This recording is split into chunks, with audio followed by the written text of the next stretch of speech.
Pliers wasn't getting the justice from the producers.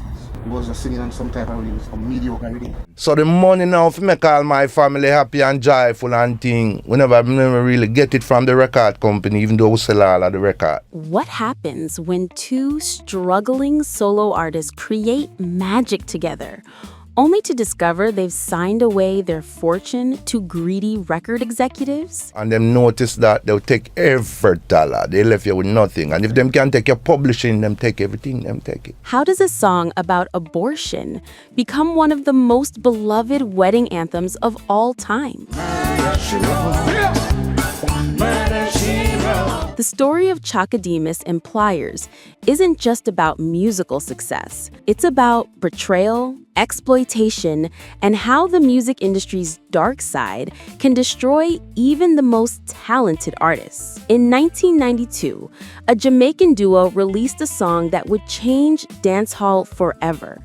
But behind the infectious rhythms and chart-topping success lies a tale of heartbreak, bad contracts, and dreams deferred. What they discovered about their business deals decades later would leave them both questioning everything they thought they knew about the music industry. And the most twisted part? The song that made them global superstars was hiding a secret that would shock even their biggest fans. On April 16, 1963, in the bustling streets of West Kingston, Jamaica, a baby boy named John Nigel Taylor entered the world where music was survival and dreams were the only escape from poverty. Chaka Demus is coming from a very poor family.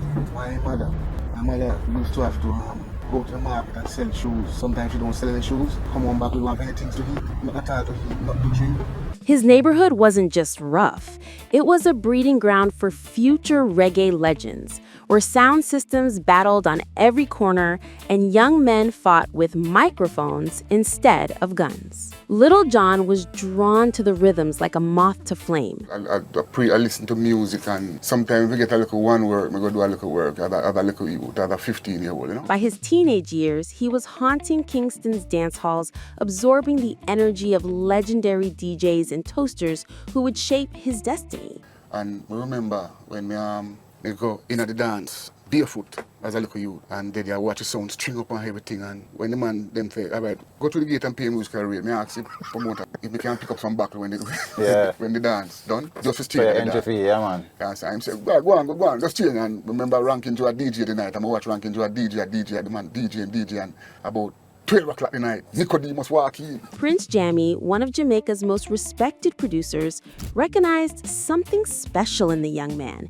and gave him his first chance on the sound system circuit. In 1985, John made his recording debut with Increase Your Knowledge, produced by Prince Jammy. The single sank without a trace, but it planted the seed for what would become one of reggae's most distinctive voices. He had chosen the name Chaka Demus, and though success seemed elusive, other musicians saw his potential. I remember me and my brother did it when he was Skanker, and it's like the violence I get out and my mother say, boy, I want to go poppy and go cool out. Stay with no handy. And me and my brother decide, we're not going away. We are still and defend the yard because we don't want people come try to take over. Yes. So we say, no, we're not going away. And my mother start cry. Say, boy, no kill me. And I look at my brother and say, yo, you know, say, mama cry. Come make we left you so. So me get to left and go poppy now. And buck up on a sound named Rose Majestic. Yellow Man, already a dancehall superstar, invited Chaka to collaborate on tracks like Everybody Loves the Chaka and Scotty. Everybody love the Chaka. But it was his duet with Admiral Bailey on One Scotch, One Bourbon, One Beer that gave him his first taste of real success.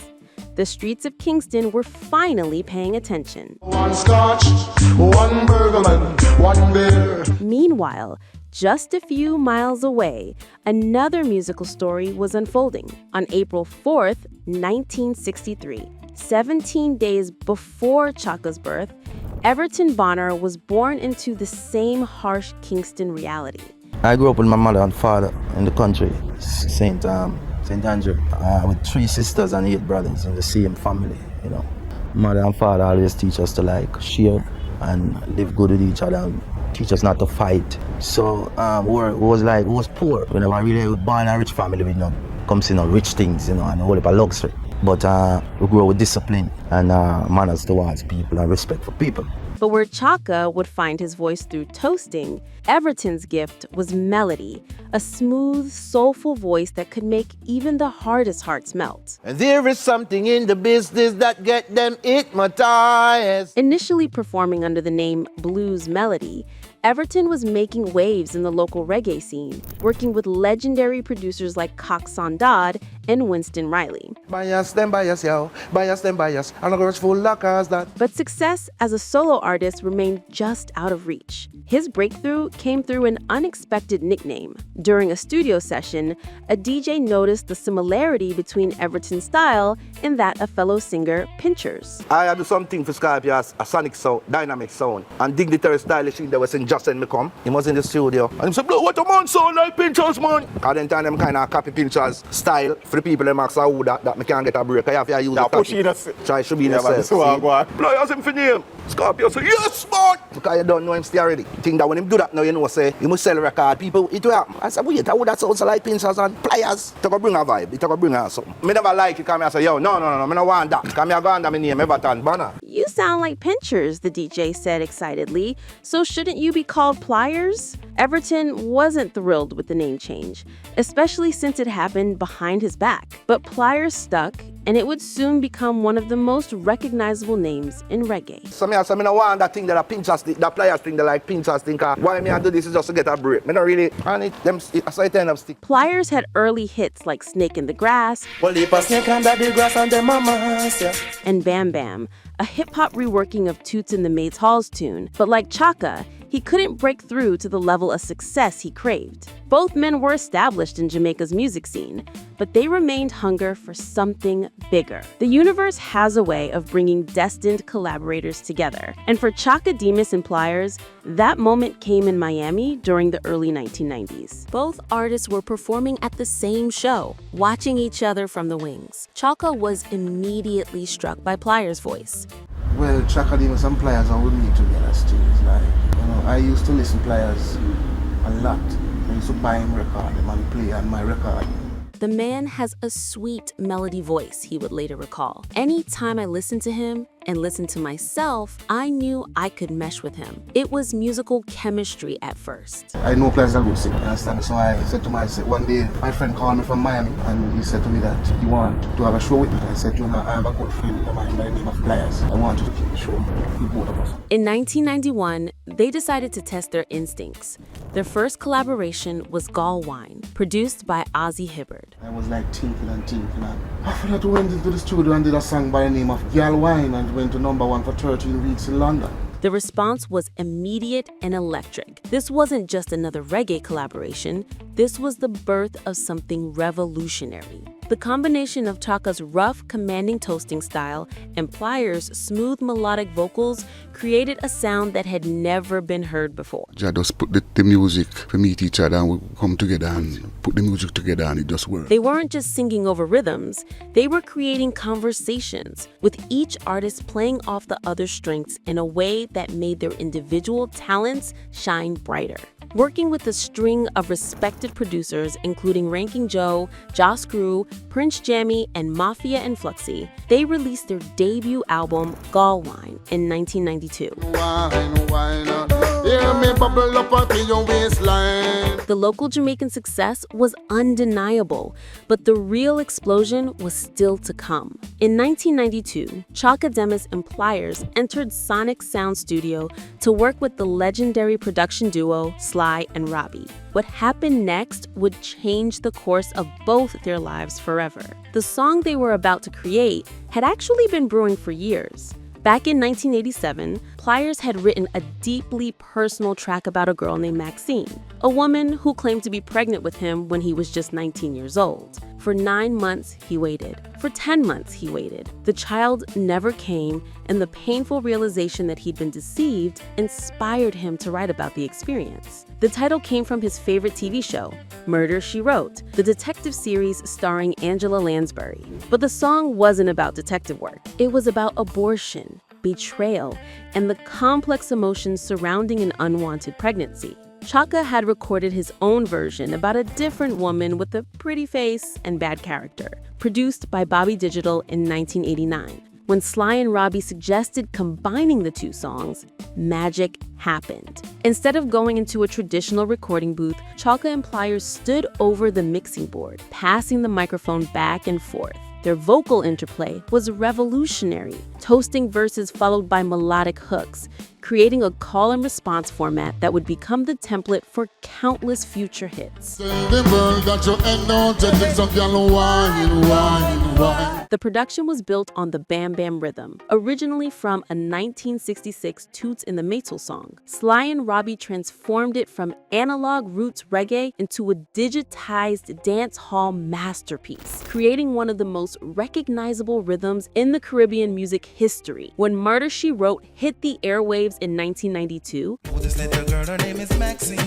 Her beauty's like a bunch of roses. the reaction was explosive. This wasn't just another reggae song. This was a crossover sensation that would redefine what Jamaican music could achieve on the global stage. The song's success opened doors that had been locked to Jamaican artists for decades. In 1993, their album Tease Me, also released as All She Wrote, reached #1 on the UK charts, went platinum, and spent weeks dominating international airways. They had become the first Jamaican act to place 3 consecutive singles in the top 5 of the British music charts. Tease Me, Tease me, tease me, tease me, tease me, baby. She Don't Let Nobody, She don't let nobody.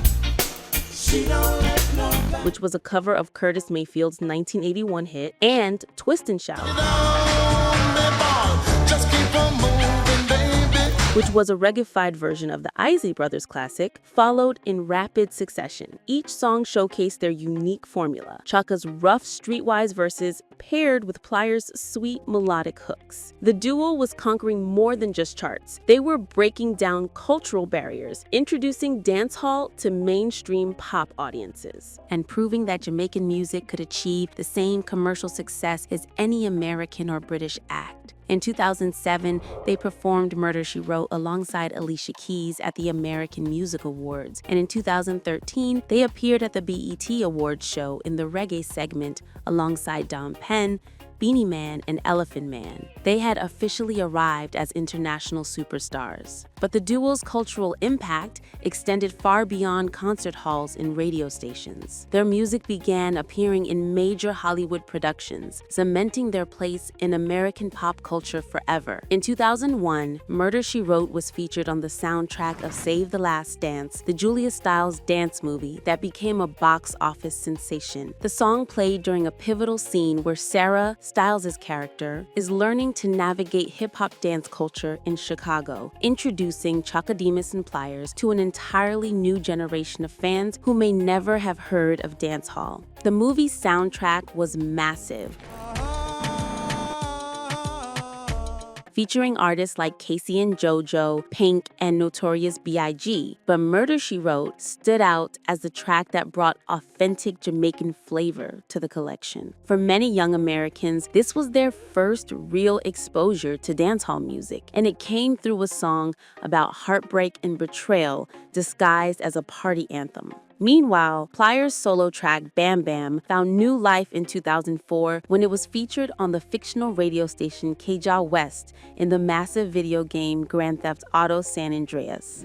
Will bring a bam bam. What a bam bam. The game, which sold millions of copies worldwide, introduced reggae and dancehall to gamers who spent hours cruising the virtual streets of San Andreas while the music played in the background. These media placements proved that their music had staying power far beyond the charts. While other 1990s hits faded into nostalgia, Chaka Demus Pliers' songs were finding new audiences through movies, video games, and constant sampling by hip-hop and reggaeton artists. But behind the glittering success lurked a darkness that would haunt them for decades. The music industry is notorious for exploiting young, hungry artists, and Chaka Demus and Pliers were no exception. In a heartbreaking 2023 interview at Devon House in Kingston, Chaka revealed the devastating truth about their business deals. Right now is not a pretty thing. It not nice. It don't even nice for talk about. Me I tell on that from me heart, because me and the singer Pliers get a raw deal. Sometimes you just go out there and you record and you don't even understand the business when you are record. You just love the music business, so you just record for people, Chaka explained, his voice heavy with regret. First thing you have to make sure, say you sign a good contract, and that's what me and the singer did do wrong. The duo had unknowingly signed away their musical rights and future earnings to record labels who recognized their talent but had no intention of sharing the wealth fairly. Despite selling millions of records worldwide, despite Murder, She Wrote becoming one of the most sampled and referenced songs in hip-hop and reggaeton, Chaka and Pliers saw only a fraction of the profits their music generated. We no want go into that because it's painful.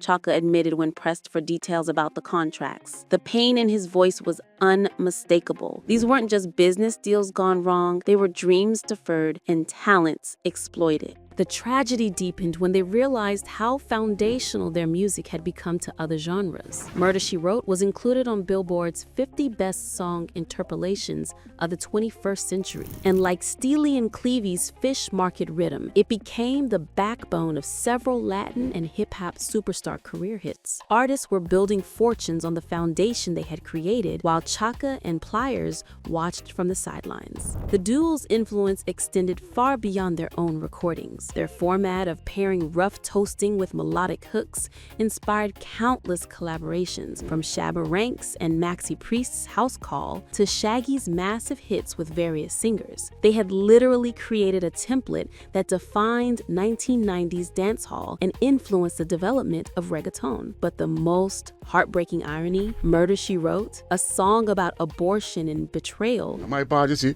with pretty face and bad character, my part, my lyrics is about a girl in my community, became a staple for weddings, BBQs, and clubs around the world. Fans were dancing to their pain without ever understanding the deep emotions behind the infectious rhythms. By the mid-1990s, the duo's momentum began to slow. Their 1996 album, For Every Kind of People, couldn't recapture the magic of their early success, and the music industry's attention had moved on to newer acts. They continued performing and recording sporadically, but the days of chart domination were behind them. Chaka Demus established his own record label, Bright Star, and began working with his son, known by the stage name Marvelous. In 2012, Pliers released a solo album called $1 Billion Latte, proving that both artists were still creative forces despite their setbacks. Their rare reunions became special events. In 2008, they released So Proud.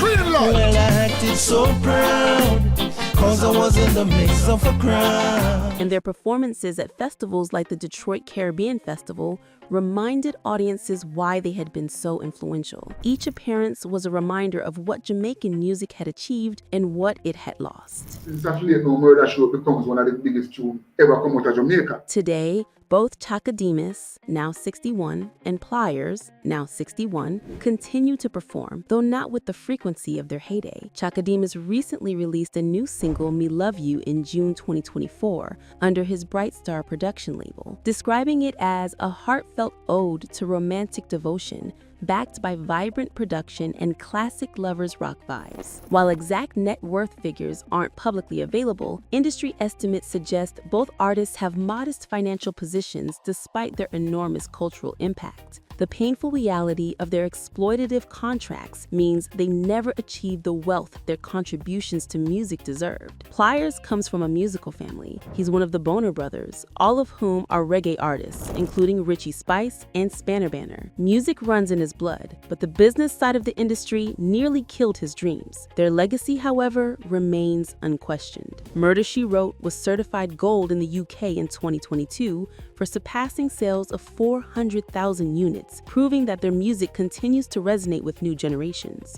The song's influence on reggaeton cannot be overstated. It provided the blueprint for an entire genre that now dominates Latin music worldwide. The story of Chaka Demus Pliers serves as both inspiration and cautionary tale. They prove that Jamaican artists could compete on the global stage, that dancehall could cross over into mainstream success, and that authentic talent would always find its audience. But their financial struggles remind us that talent alone isn't enough in the music industry. Without proper legal representation and business knowledge, even the most successful artists can be exploited by those who understand the value of their work better than they do. As entertainment lawyer Makeda Bramwell noted, a lot of artists come to the table and they really only have talents. They don't have the resources that they need in terms of the money to produce these songs. The system is designed to exploit this vulnerability. When Chaka Demus Pliers look back at their careers, they can take pride in knowing they changed music forever. Their call and response format influenced an entire generation of artists. Their crossover success opened doors for countless Jamaican musicians who followed. Their songs continue to soundtrack celebrations worldwide, but they also serve as a reminder that the music industry's greatest crime isn't failing to recognize talent. It's recognizing it